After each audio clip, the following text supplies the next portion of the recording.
I always admired the American heroes who dared to dream beyond the stars, legends like Neil Armstrong and Gene Cernan. But recently, I discovered they weren't exactly fans of the commercial side of space travel. Imagine my shock. These men were my idols. It felt like finding out your favorite superhero hated your favorite sandwich. How could I reconcile that? I wished they'd visit our facility, see the sweat and tears we poured into this dream. Maybe then, just maybe, they'd change their minds. But no, they threw stones instead of applause. Did I expect a standing ovation? Of course not. Still, I hoped. My mission was clear, to revolutionize space travel, to make it accessible to almost anyone willing to look up and dream. Back in 2008, I found myself staring at a crossroads with about $20 million left in the bank. I had 2 companies under my wing. I could either pour it all into one and let the other die, or split it and risk both drowning. It was like choosing which child to save from a burning house. Heart-wrenching doesn't even begin to cover it. In the end, I split the money. Both companies survived, barely. But that was just the beginning of a long series of failures. Take my rocket project. Let's call it Starbound. Our first 3 launches. Spectacular explosions. We were patching parts and scrounging funds just to get to the 4th try. Failure meant the end. I desperately tried to find a brilliant chief engineer to lead the team, but the best declined. The worst wanted in. So guess who ended up as chief engineer? Yep, yours truly. If I'd found someone else, we might have saved ourselves a few fiery crashes. People often ask, do you ever feel like giving up? Absolutely not. Quitting has never been my style. Friends have tried to talk me out of this madness. One even compiled a montage of rocket crashes to remind me how close I was to bankruptcy. Thanks, mate. I needed that. But here's the thing. It's all about taking risks. I don't have kids, which makes it a bit easier. When you have a family, risking everything isn't just about you anymore. But if you wait too long, you lose your chance to gamble on your dreams. So I say, take the leap now, do something crazy, and don't look back. Now, starting a car company, like Tesla, was equally nuts. Nobody believed electric cars could be fast or fun, more like golf carts stuck in traffic. I wasn't expecting to succeed, but at least we shattered that myth. People ask, why try if failure's likely? Because some things are worth trying, no matter the odds. When everyone calls you crazy, where do you find the strength? I won't lie. Fear grips me. But if you believe in something enough, you push through despite the fear. I focus on the tech needed to get there and chip away bit by bit. I truly believe humanity's future lies among the stars. Surviving on Earth forever is a gamble with cosmic disaster, but spreading out, colonizing planets, maybe even other solar systems, that's inspiring. It's about adventure, excitement, and hope. When my brother and I started our first company, we didn't have fancy offices. We rented a tiny space, slept on sofas, showered in hostels, and shared one computer that was practically glued to our hands day and night, 7 days a week. Hard work was the only option. If you want to build something, no matter the field, no matter the place, failure is always lurking. The key is to love what you do. Life's too short for anything else. When you love your work, it invades your thoughts even when you're not working. If you don't, success will always slip through your fingers. But just as we were starting to believe in a breakthrough, I received a mysterious message. An encrypted file hinting at a secret from deep within the space program's past. Something that could change everything. I'm not sure if it's a lead or a trap, but one thing's for sure. The stars are calling, and this time the journey's going to be far more perilous than any rocket launch. The morning light filtered through the grimy windows of our cramped office in Bristol, casting long shadows across the scattered blueprints and half-empty coffee cups. I rubbed the sleep from my eyes, already feeling the weight of the day ahead. My mind was still tangled with that encrypted message from last night, like a puzzle box with no instructions. Who had sent it? And why now? On my way to the workshop, I passed by Emma, our lead technician. She was leaning against a workbench, dressed in a tight navy jumpsuit that hugged her curves just enough to be distracting without breaking any rules. Her steel-toed boots thudded softly on the concrete floor as she flipped through a manual. The glow of the overhead lights caught the delicate silver necklace resting against her collarbone, the pendant shaped like a tiny rocket. She looked up, smiled, and said, "Morning, Tom. Ready to chase some stars today?" I grinned back, hiding the knot in my stomach. "Always. But first I need to crack a code. Got yourself an off-duty cryptographer on speed dial." She raised an eyebrow. "You mean a hacker with a caffeine addiction? I might know a guy." That was Emma, sharp, resourceful, and a little dangerous in all the right ways. We'd been through the fire together, and if anyone could help unravel this mystery, it was her. Back in the lab, the hum of machines and the scent of burnt solder filled the air. The team was scattered around, some poring over circuit boards, others calibrating sensors for the next test flight. Our workshop was a chaotic symphony of controlled madness, with cables snaking across the floor like metallic vines and tools clinking rhythmically. I sat down at my cluttered desk, pulled up the encrypted file, and stared. The code was intricate, layered with multiple ciphers. Whoever sent it knew their stuff. It wasn't just random data. It was a message hidden beneath the surface, like a whisper in a hurricane. Emma appeared beside me, holding 2 mugs of steaming black coffee. She handed me one, her fingers brushing mine briefly. "Let's see what secrets the stars are hiding," she said, settling in.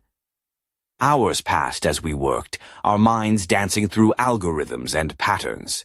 Suddenly, a phrase emerged from the chaos.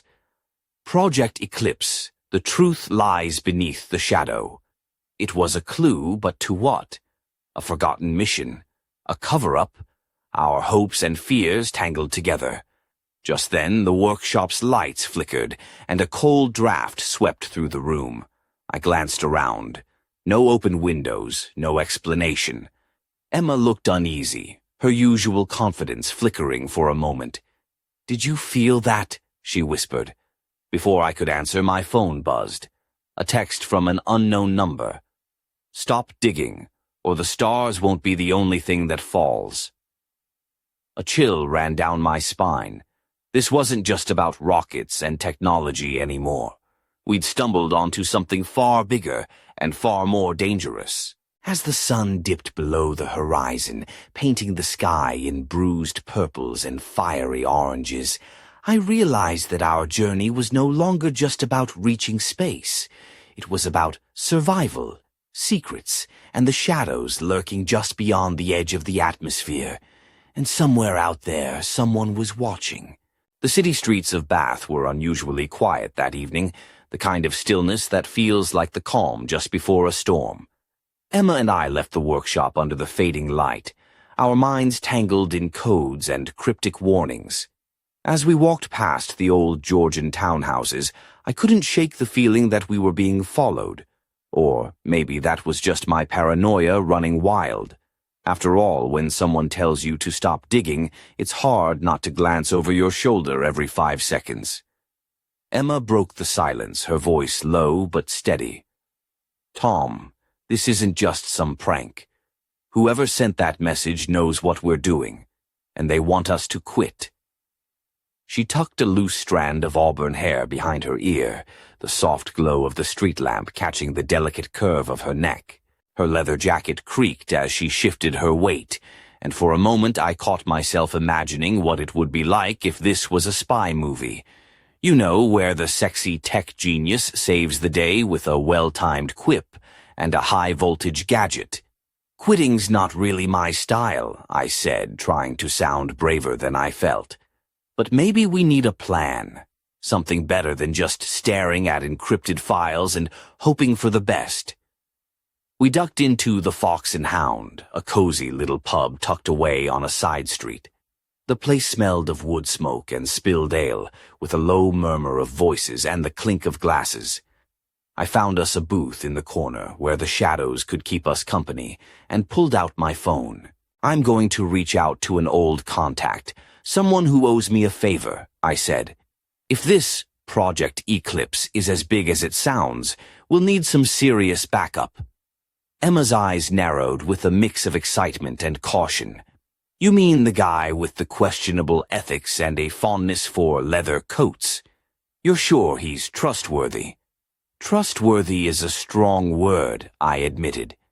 "But when you're in the business of rockets and secrets, you learn to pick your poison." Our drinks arrived, a pint of bitter for me, a gin and tonic for Emma, and the conversation shifted, the weight of the day momentarily lifted by the warmth of the pub. Still, I couldn't help but notice the way Emma's fingers traced the rim of her glass, a nervous habit that belied her cool exterior.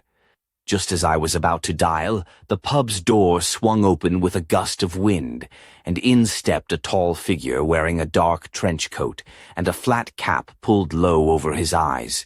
He scanned the room, and for a split second our eyes met. My heart skipped. Was he friend or foe? Or just another stranger drawn into our unfolding mystery? Before I could decide, he vanished into the crowd, leaving behind an unsettling silence. Emma leaned in, voice barely above a whisper. "Tom, this isn't over. Whatever Project Eclipse is, it's bigger than either of us imagined." I nodded, feeling the weight of her words settle deep in my chest. The path ahead was uncertain, dangerous, and filled with shadows. But one thing was clear. We had to see this through, no matter the cost. As we left the pub, the night wrapped around us like a velvet cloak, thick with secrets waiting to be uncovered. And somewhere, hidden in the dark, the real game was just beginning. The next morning, the soft drizzle outside matched the fog swirling in my mind. I was back at the small office that had become our command center, a converted warehouse just outside Oxford, with cracked windows and peeling paint that somehow gave it charm. Emma was already there, pacing in front of a whiteboard cluttered with diagrams, equations, and hastily scrawled notes. Her emerald green blouse contrasted sharply with the grease smudges on her jeans, and her hair was pulled back in a loose ponytail, tendrils escaping to frame her determined face. The way she bit her lip when deep in thought was both distracting and endearing. "Tom, we can't just stumble into this blind," she said, tapping a marker against the board.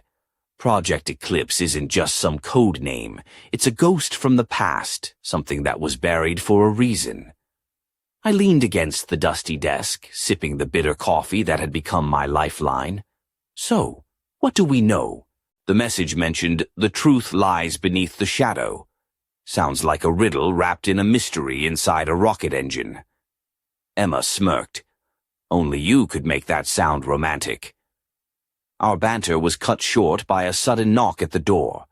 I exchanged a glance with Emma, then opened it to reveal a man in his early 40s, wearing a tailored suit that didn't quite fit the shabby surroundings. His hair was dark and slicked back, and those sharp blue eyes missed nothing. This had to be Jack, the contact I'd called in from London. He carried an air of danger, like a fox in a henhouse, but with a grin that suggested he knew every secret in the book. "Tom, Emma," he said smoothly, stepping inside and shaking my hand firmly. "I hear you've stumbled onto something interesting." We led him to the whiteboard, where he studied the notes with a mix of curiosity and skepticism. Project Eclipse, huh? Sounds like someone was trying to hide a moon landing in the basement. I couldn't help but laugh. If only it were that simple. Jack pulled out a slim tablet and tapped a few buttons. "I did some digging while you were busy playing detective. There's a trail. Classified documents, missing files, and a few whispers about a secret mission from the 70s that never made the history books." Emma raised an eyebrow. "Whispers?" That's hardly a smoking gun. Jack's smile faded. True, but these whispers point to a technology so advanced it could change everything we know about space travel, the kind of tech that would make today's rockets look like kiddie toys. My pulse quickened. Why bury it? Who would keep such a breakthrough hidden? Jack shrugged. Power, control, fear. The usual suspects. Governments don't like losing their grip, especially when space is involved. Emma glanced at me, then back at Jack. So, what's the plan? Jack's eyes gleamed with that dangerous spark. We find the source, track down the original engineers, the whistleblowers, anyone who might still be alive and talking. But be warned, this isn't just a treasure hunt. There are people who'll do anything to keep this secret buried. The room seemed to grow colder, the shadows stretching longer as the weight of his words sank in. I realized then that we weren't just chasing a dream anymore. We were on the edge of a storm, and the fallout could shatter everything. As Jack laid out the first steps of our investigation, I caught Emma's eye. Her lips curled into a half-smile, but the fire in her gaze told me she was ready for the fight. And so was I. But somewhere deep inside, a quiet voice whispered, this was only the beginning. The real darkness was yet to come. The morning sun filtered weakly through the heavy gray clouds as Emma and I boarded the train heading north to Newcastle.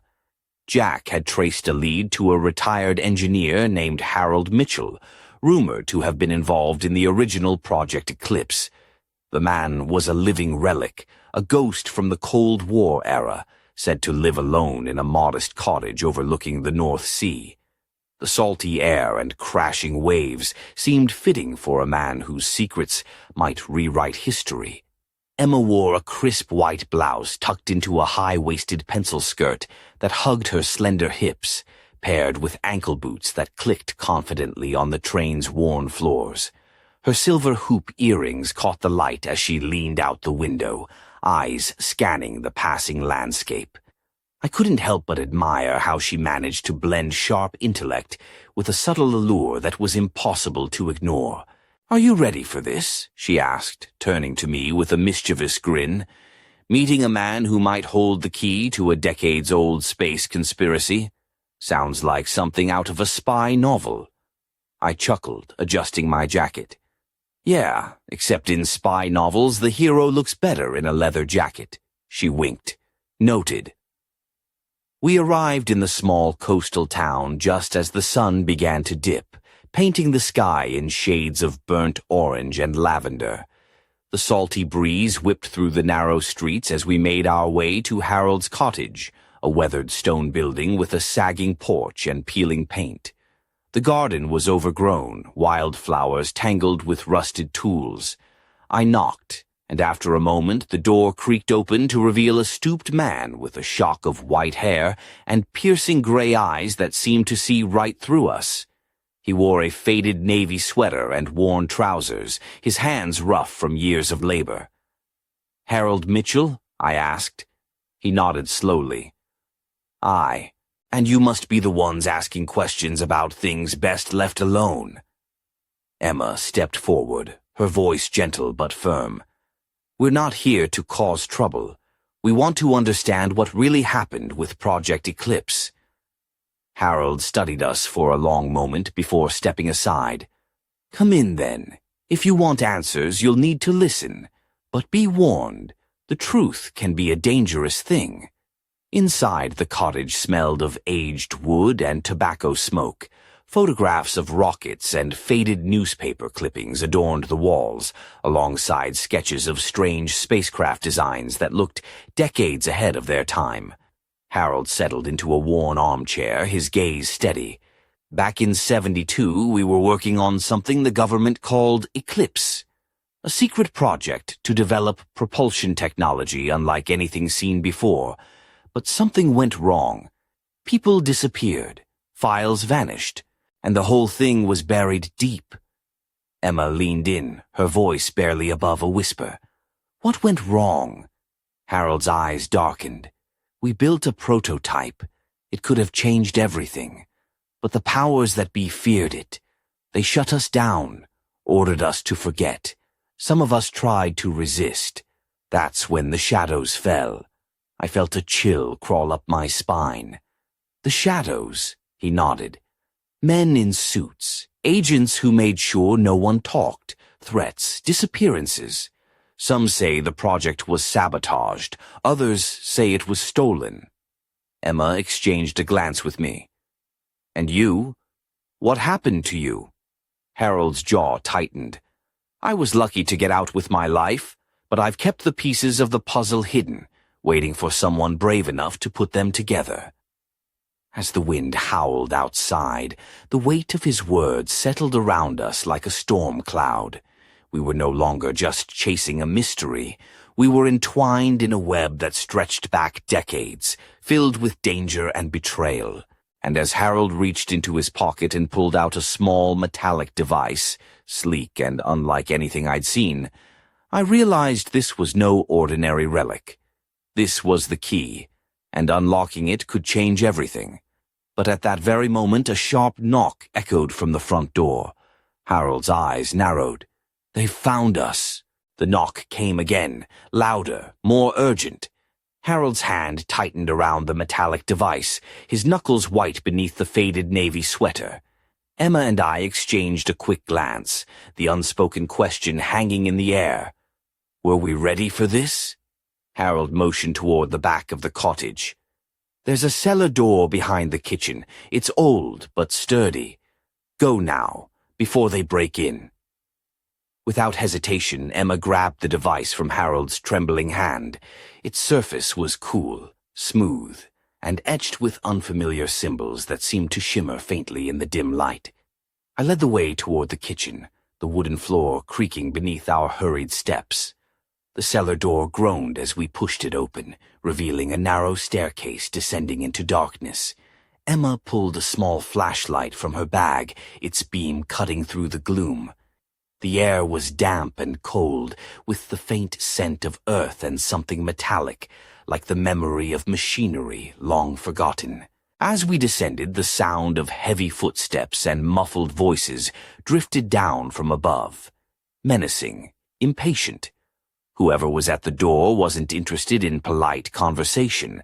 At the bottom of the stairs, the beam of light revealed a small concrete room lined with shelves. Among dusty crates and old tools lay blueprints rolled into tubes, faded photographs, and strange mechanical parts that looked like they belonged in a sci-fi film rather than a countryside cellar. Emma's fingers trembled as she unrolled one of the blueprints. This is incredible. Look at this design. It's like nothing we've ever seen. I ran my hand over a sleek metal piece, cool to the touch and impossibly lightweight.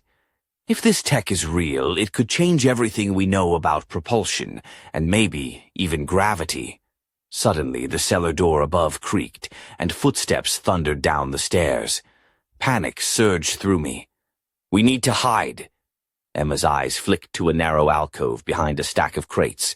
We squeezed inside just as the door burst open, flooding the cellar with harsh light. Two men in dark suits entered, their faces obscured by shadows. One barked an order, his voice cold and clipped. Search the place.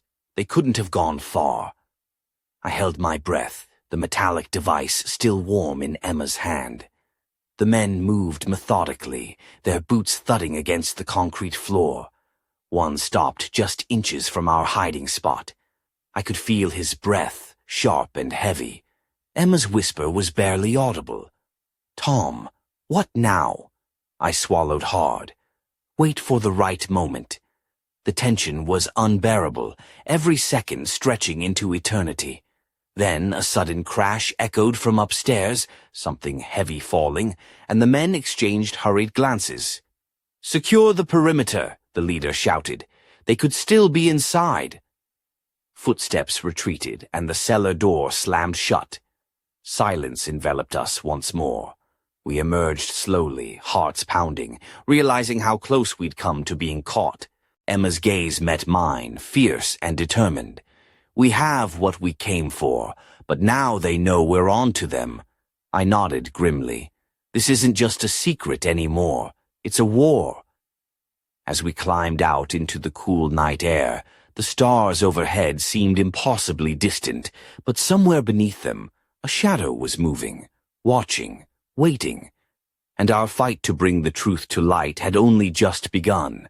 The train ride back to London was a blur of restless thoughts and steely silence. Emma sat across from me, the metallic device resting on the fold-out table between us like a secret waiting to be unleashed. Outside, the countryside sped past in muted greens and grays. But inside our cramped compartment, the air was thick with tension. Emma ran her fingers over the device's smooth surface, the faint shimmer of the etched symbols catching the dim light.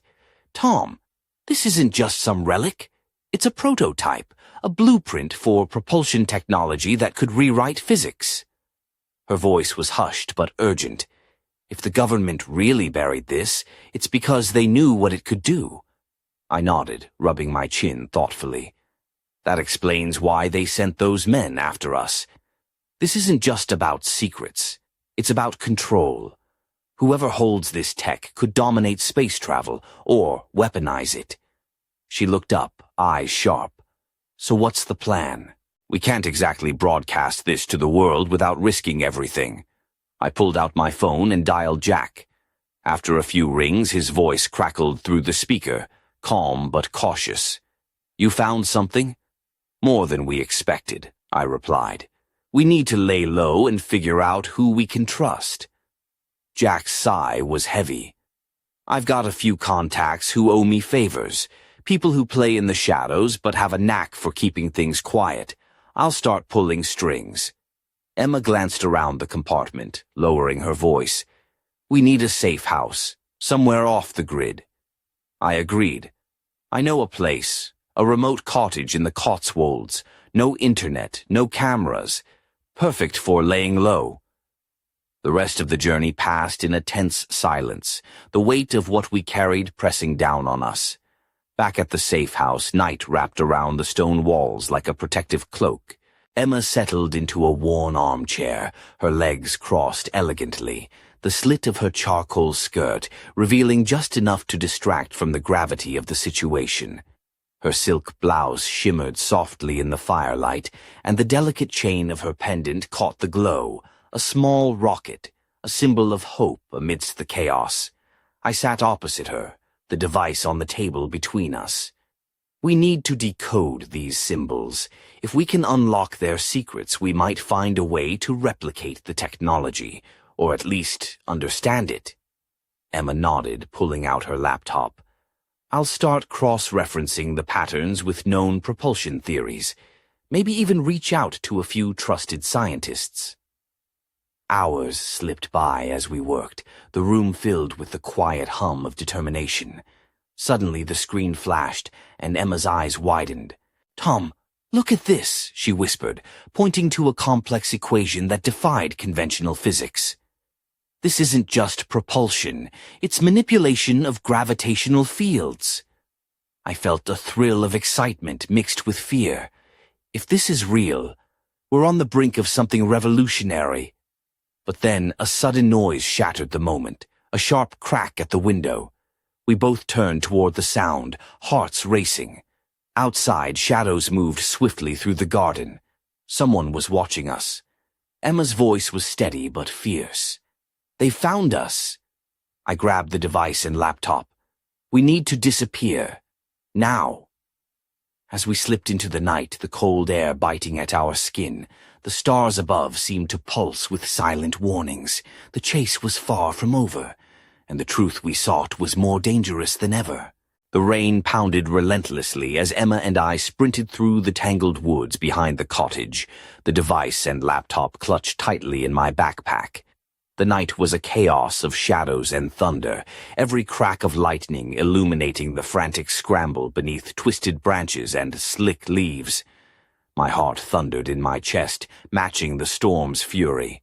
Emma's voice cut through the rain, breathless but steady. "Keep moving, Tom. We can't let them catch us." She was a vision of fierce determination, her damp hair plastered to her face, the soaked fabric of her blouse clinging to her like a second skin, hinting at curves that refused to be hidden even in the worst of conditions. Her boots slipped on the muddy ground, but she pressed on, every step a testament to her relentless spirit. We burst onto a narrow country lane, where a battered Land Rover waited, engine idling, headlights cutting through the storm. Jack was behind the wheel, his trench coat soaked but his eyes sharp. "Get in," he shouted, throwing open the door. We dove inside, the warmth of the heater a stark contrast to the storm outside. Jack slammed the door and peeled away, tires spraying mud as we sped down the winding roads. The rain hammered the windshield, blurring the world into streaks of gray and black. "Who were they?" I asked, voice hoarse. Jack shook his head. "Hard to say. Government agents, private mercenaries. Whoever they are, they're ruthless and well-funded. And they're not playing games." Emma wiped a strand of wet hair from her eyes, her gaze fierce. "They want that device. Whatever it is, it's more valuable than we thought." The Land Rover lurched onto a deserted motorway, the storm raging around us like a tempest unleashed. I glanced at Emma, her face illuminated by the dashboard lights, eyes blazing with a mix of fear and defiance. "We need allies," I muttered. "People who can help us protect the device and expose the truth." Jack nodded grimly. "I know a few, but trust is a luxury none of us can afford right now." Suddenly the radio crackled to life, static, then a voice distorted but unmistakable. "Land Rover approaching Junction 14. Multiple vehicles in pursuit. Advise immediate evasive maneuvers." Jack cursed under his breath. "They're on us." He swerved sharply, tires screeching as we took an exit ramp. Headlights appeared in the rearview mirror, gaining fast. Emma leaned forward, voice sharp. "There's an old quarry up ahead, rough terrain, but it might shake them." Jack didn't hesitate. The Land Rover bounced violently as we veered off the paved road, mud splattering everywhere. Behind us, the pursuers struggled to keep up, their vehicles faltering in the uneven ground. For a moment, adrenaline drowned out everything else, a high-speed dance through rain-soaked darkness, the promise of danger lurking in every shadow. Then, as we rounded a bend, headlights flooded the path ahead. Trapped. I swallowed hard, heart hammering. What now? Jack's jaw tightened. We fight. Emma's eyes flashed with resolve. Or we die trying. The storm roared around us, the night alive with peril. And the secrets we carried were about to ignite a war none of us could have predicted. The Land Rover skidded to a halt, mud spraying wildly as Jack slammed on the brakes. Ahead, the quarry's rocky walls loomed like ancient sentinels, cold and unforgiving. The headlights from the pursuers' vehicles cut through the darkness, forging a wall of light that boxed us in. "Looks like they planned this trap," Jack muttered, eyes scanning for an escape. "No way around." Emma's fingers tightened around the metallic device nestled safely in my backpack. Her breath came steady, but her eyes burned with fierce determination. "Then we make our stand." I grabbed the emergency kit from the floor, pulling out a flare gun. "We'll need to create a distraction, buy time to get out of here." Jack nodded. "I'll take the driver's side. Emma, you cover the rear. Tom, you're with me." The engines of the pursuers rumbled closer, tires crunching over gravel. The first vehicle surged forward, and the chase was on. Jack threw the Land Rover into reverse, spinning the wheels to kick up a cloud of dust and debris. I fired the flare into the night sky, a blazing red streak that arced and burst like a fiery comet. The pursuers swerved, momentarily blinded by the sudden glare. Emma moved with lightning speed, pulling a compact smoke grenade from her pocket and hurling it toward the nearest vehicle. A thick cloud of white smoke billowed out, swallowing the quarry in a choking fog. The cacophony of shouts and engine revs filled the air as chaos erupted. Jack slammed the Land Rover into gear, tires clawing at the earth as we sped toward a narrow crevice in the rock face barely wide enough for the vehicle. "Hold on!" Jack shouted. We squeezed through, scraping against jagged stones, heartbeats pounding in unison. The pursuers, slowed by the smoke and flare, struggled to follow. Emerging from the canyon, the storm had abated, leaving a trembling silence broken only by the distant roll of thunder. We pulled into a hidden clearing, the trees shielding us from view. Emma exhaled sharply, her damp hair clinging to her flushed cheeks. That was too close. I glanced at the device, now nestled securely on the seat beside me. "We can't keep running like this. We need a plan. Fast." Jack's gaze was grim. "There's one place left I know, a former RAF base converted into a research facility.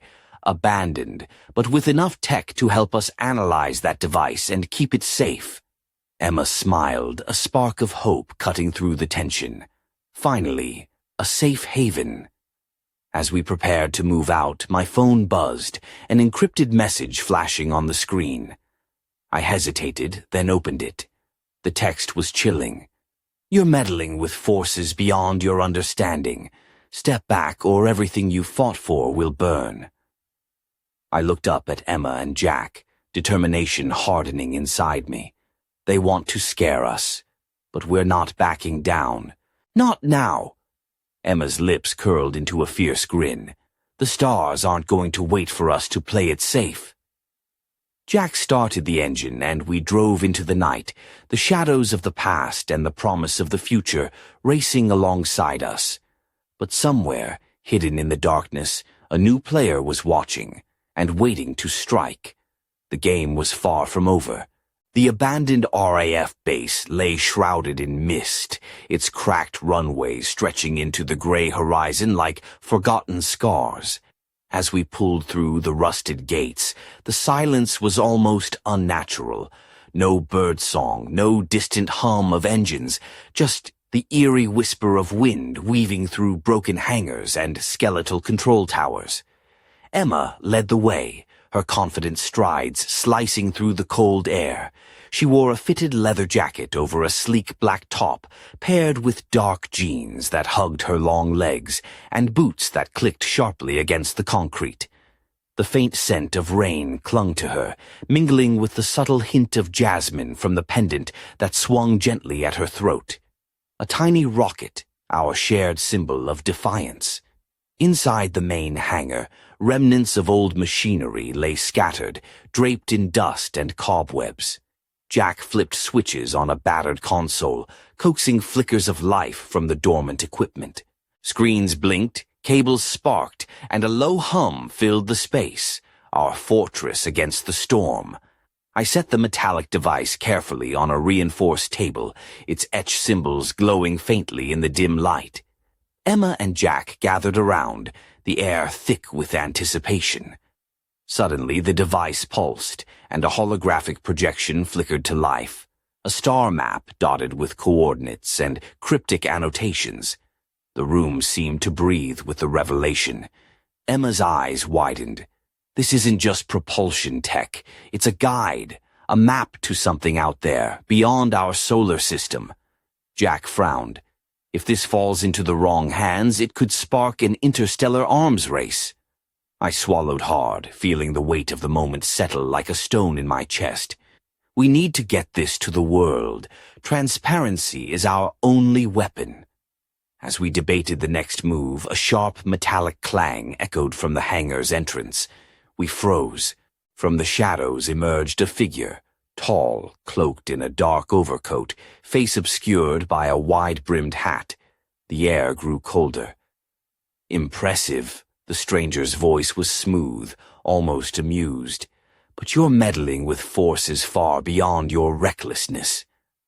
Emma stepped forward, eyes blazing. "Who are you? What do you want?" The figure chuckled softly. "Let's just say I'm here to ensure the past remains buried, and the future stays exactly as it's meant to be." A sudden flash, and the device flickered violently, its light dimming. I lunged forward, but the stranger vanished into the shadows, leaving behind a whisper. "This isn't over." The three of us stood in stunned silence, the weight of the unknown pressing down. Outside, the first rays of dawn pierced the mist, painting the sky with promise and peril. Our journey to the stars had just begun, but the greatest mysteries were still waiting in the dark, and somewhere, hidden among those shadows, the real enemy was watching, waiting. The race was on,